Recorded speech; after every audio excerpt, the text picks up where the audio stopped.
Демократијата во теоретска смисла е управување во име на народот, според неговата волја, но проблемите настануваат кога овој принцип треба да се примени во пракса затоа што е потребен механизам за донесување одлуки преку кој ќе се помират спротивставените гледишта.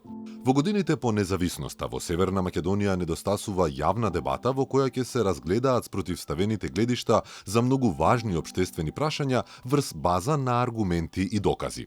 Поради овие причини, Институтот за европска политика во соработка со Универзитетот Стенфорд од САД повтор пат го применија методот на дебатна анкета. Well, this is a scientific sample of the Macedonian people.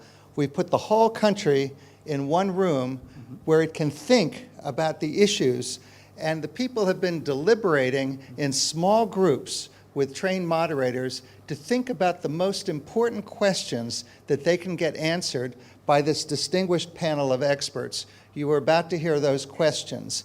This is part of a process that I call deliberative polling. Eventually, we will find out what the public would really think about the issues if they had a chance to think about them in depth. Првичната теренска анкета беше спроведена на целата територија на нашата земја на репрезентативен примерок од 1200 испитаници, од кои дел беа повикани на дебатната анкета во Скопје на 22 и 23 јуни 2019.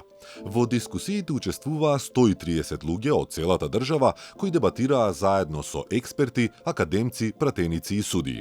Во текот на овие 2 дена, граѓаните, поделени во 11 групи, се информираа, подучуваа и дискутираа за демократски институции и еднаквост за сите.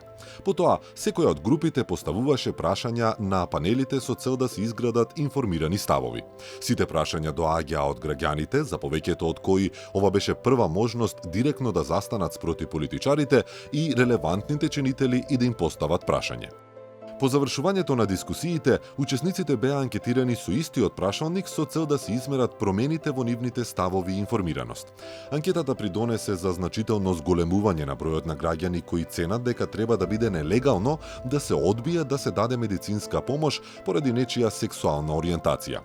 Зголемување се забележа и кај учесниците кои сметаат дека не треба да биде легално да се одбие давање на услуги поради етничката припадност на лицата. Раст од 7% се забележа за ставот дека е нелегално да биде одбиено вработување врз истата основа.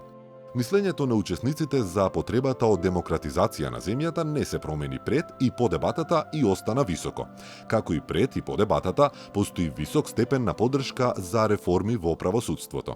Во врска со политичките цели на земјата, важноста што учесниците ја даваат за скоро сите тестирани цели е голема, со вредност над 8 како пред и по дебатата. Во спроведувањето на оваа дебатна анкета директно учествуваа повеќе од 1400 граѓани кои со своите одговори и ангажман овозможија успешно спроведување на истата. Институтот за европска политика се заблагодарува на сите учесници и панелисти во дебатниот настан.